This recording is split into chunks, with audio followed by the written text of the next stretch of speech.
Bem, pessoal, vamos colocar essa aula de imposto e subsídio, né? Uma forma de definir e também ver como é que se dá a incidência do imposto e de um subsídio naquela equação de equilíbrio que a gente tem de oferta e demanda, né? Porque até ali nós não temos a intervenção do governo ainda na economia, certo? É um modelo simples, onde não há, tanto na quantidade demandada quanto na quantidade ofertada, uma interferência do governo, certo? Aí a gente vai fazer a interferência de um lado com imposto e de outro lado com subsídio, certo? O imposto, né, são tributos que são cobrados junto às empresas e famílias, né, por serviços diversos, né? Eles podem ser de duas categorias, pessoal: o imposto unitário e o imposto ad valorem, certo? O imposto unitário, ele é um imposto que ele é cobrado através de um valor monetário já determinado, tipo o IPTU, né, tem um valor, né, o IPVA. Aí eu posso ter também licenciamento de carro, certo?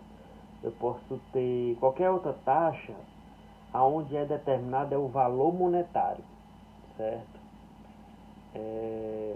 Ele não tem outra característica, certo? E ele é adicionado um valor que ele é cobrado, que nós vamos ver que eles são cobrados diretamente, né? Principalmente nos modelos de oferta e demanda, são cobrados diretamente via produtor, certo? Por que via produtor? Porque o produtor é o produtor que vai pagar de forma direta aquele imposto ao governo, certo? E nesse imposto ele tenta repassar para o consumidor, ok? Então, nós vamos ter mais ou menos um exemplo, né? Eu tenho essa equação aí de quantidade ofertada 10 mais 2P, quantidade demandada 40 menos 3P. Colocando o equilíbrio, a gente vai ver que o preço de equilíbrio é 6 e a quantidade é 22, né? E vamos supor, nesse modelo, que o governo cobre um imposto de R$ 2 por produto, certo? Como é que se vai se dar a incidência? Né? Primeiro, vai alterar a equação de oferta. Como eu falei, quem vai pagar esse imposto de forma direta vai ser o produtor, certo?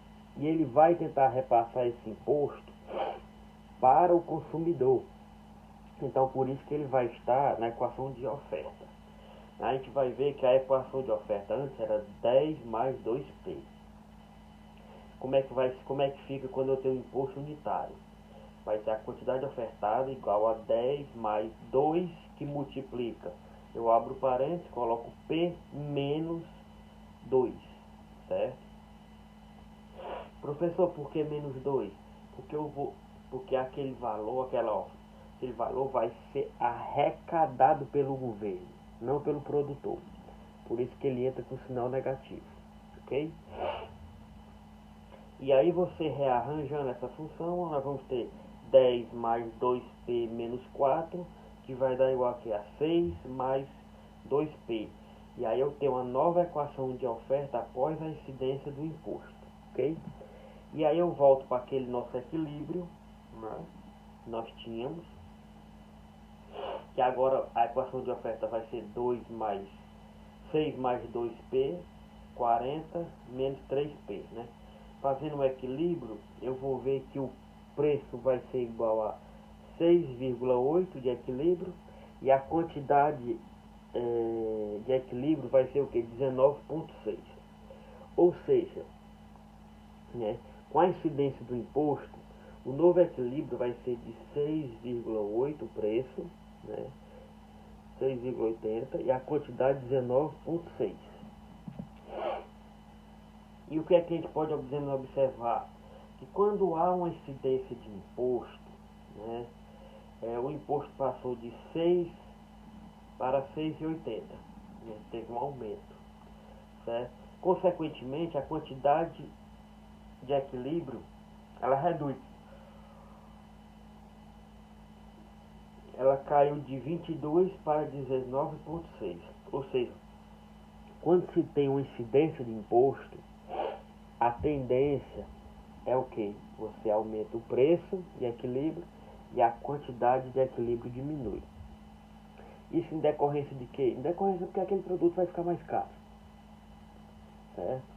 E vai ficar mais caro, e aí vai ter uma nova reestruturação naquele equilíbrio, onde a quantidade consumida, né, comprada, ela passa a ser menor do que foi anteriormente. Aí você pode me questionar, professor, o equilíbrio antes era 6,22. O imposto é de R$ 2. Por que esse imposto não foi cobrado completo? Por causa do seguinte: nós estamos em equilíbrio, né? Então, com a incidência do imposto, no primeiro momento, o produtor vai querer repassar toda aquela carga de imposto para o consumidor. Mas o consumidor, em alguns casos, ele não aceita essa incidência de imposto 100% no preço do produto.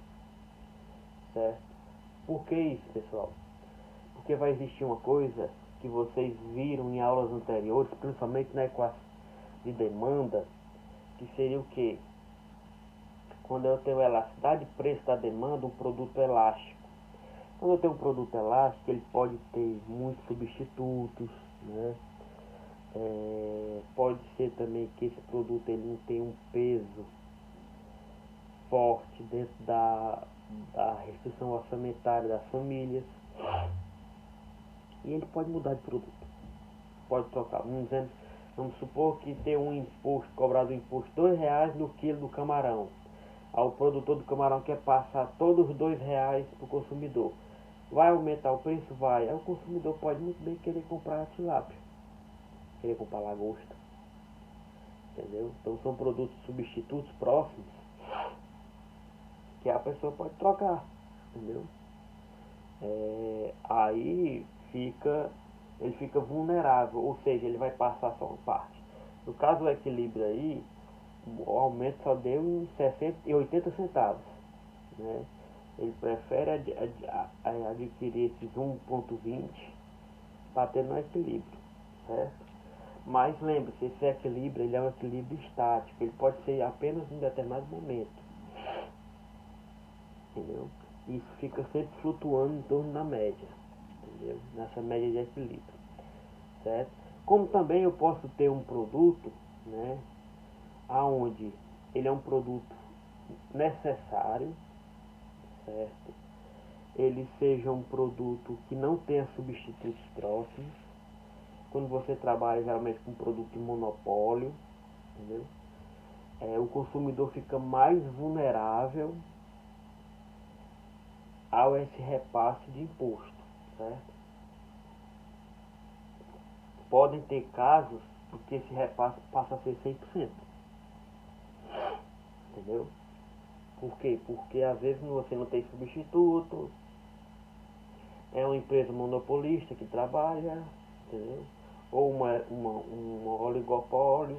A gente vai ver mais na frente, entendeu? Que ele fica o consumidor fica mais vulnerável ao preço daquele produto, certo? Mas de uma forma geral, quando você tem uma incidência do imposto, certo? Esse imposto, ele ocasiona o que no equilíbrio de mercado? Ele ocasiona um aumento do preço, uma redução da quantidade de equilíbrio, ok? Outro tipo de imposto que vai ter é o imposto ad valorem. Ad valorem é um termo em latim que ele quer dizer o quê? Sobre o valor, ou seja, um imposto ele é determinado de uma forma percentual sobre o preço de venda daquele produto. E isso eu tenho vários impostos, como o ICMS, que é imposto de mercadorias e serviços, né? que aí o governo vai taxar, olha, é 25%. Então 25% daquele produto, o preço que é cobrado para o consumidor final, 25% é imposto. Entendeu? Como eu posso ter o IPI, que é o Imposto sobre Produção Industrial, eu posso ter o ICS, o Imposto sobre Serviço, que é cobrado por prefeituras, e dentre outros tipos de serviço, certo? Então, esse tipo de imposto, ele é um imposto que é cobrado na forma percentual sobre o valor de venda do produto, né? E aí eu pego aquele mesmo equilíbrio que a gente tinha inicial, né? E vou supor agora que há um imposto de 10%, não é nem unitário, pessoal, desculpa, é o imposto ad valorem, é de 10%, certo? 10% sobre o preço de venda, certo? E aí a nossa nova equação de oferta, né, como ela disse, já é cobrada diretamente via produtor, a quantidade ofertada vai ser igual a 10 mais 2P, aí abre o parênteses, multiplica 1 menos 0,1. Esse 0,1 significa os 10% de imposto, né? E aí eu vou ter o que? Que a equação de oferta vai ser igual a 10 mais 1,8P, que vai ser o que? A nova equação de oferta após a incidência do imposto ad valorem, certo? Então, tem um novo equilíbrio, que vai ser o que? 10 mais 2,8P e a quantidade demandada 40 menos 3P. Fazendo a igualdade e encontrando, nós vamos ter o que? Que o preço de equilíbrio agora vai 6,25 e a quantidade de equilíbrio vai ser o que? 21,25. Ou seja, o preço aumentou e a quantidade ofertada ela diminuiu, certo? De equilíbrio. Quantidade ofertada e quantidade demandada. O novo equilíbrio, a quantidade de equilíbrio diminuiu, certo?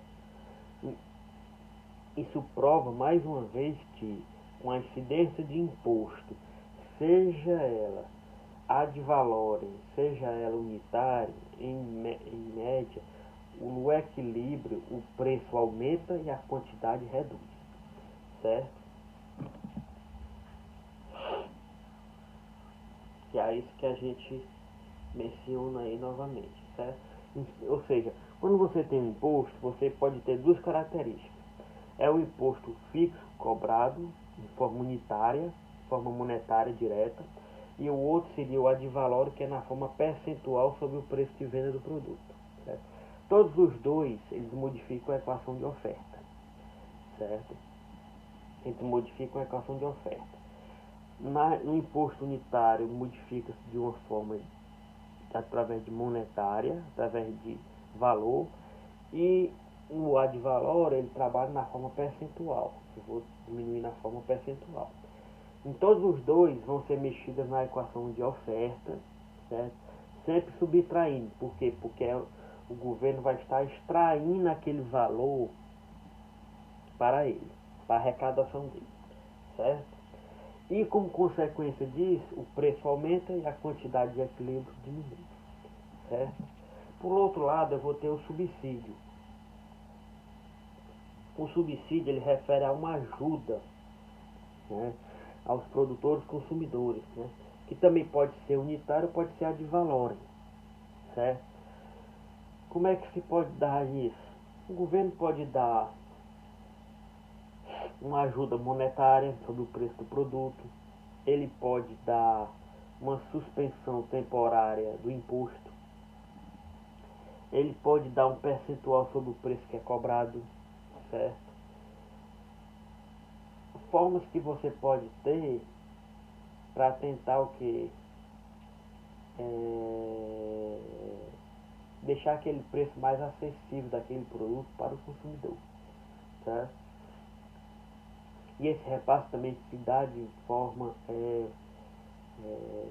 oferta, certo? Eu tenho um exemplo bem simples agora, na época da Dilma. A Dilma ela dava uma isenção de IPI, que é esse Imposto sobre Produção Industrial, ela zerou, certo?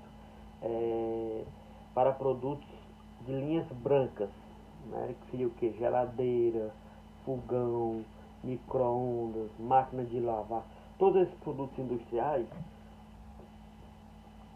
de linha branca, eles deixaram o quê? Zero de imposto e de IPI, para tentar o quê? Para tentar ainda deixar aquele produto mais acessível para o consumidor, certo? Como eu disse, esse subsídio ele pode ser unitário, certo? Como ele pode ser ad valorem, né? No subsídio unitário, eu tenho aquele mesmo equilíbrio e vou supor agora um subsídio de R$ 1. Você pode ver que a equação agora ela de oferta também altera. Vai estar igual a 10 mais 2, entre parênteses, preço mais 1. Né? Você lembra que quando eu tinha incidência do imposto, esse não era mais, era menos. Como é que eu estou dando subsídio? O governo está dando subsídio, então é mais. Certo? E a nova equação vai ser 12 mais 2P. Né? Fazendo o nosso equilíbrio, nós vamos ver que o preço vai ser igual aqui a 5,6 e o equilíbrio 23,2. Observe que o preço comparado ao equilíbrio inicial ele reduz, né? Consequentemente a quantidade de equilíbrio aumenta comparado ao estágio inicial, né? O preço saiu de 6 para 5,60 e a quantidade saiu de 22 para 23,2, certo? E eu também, por fim, eu vou ter o subsídio ad valorem, que é sobre o percentual, né? Então eu vou ter aquele equilíbrio, vou supor um subsídio de 10%. Aí você pode ver que a nova equação de oferta vai ter 10 mais 2P, abro parênteses, 1 mais 0,10. Certo? Consequentemente, a nova equação, certo, de demanda vai ser isso aí.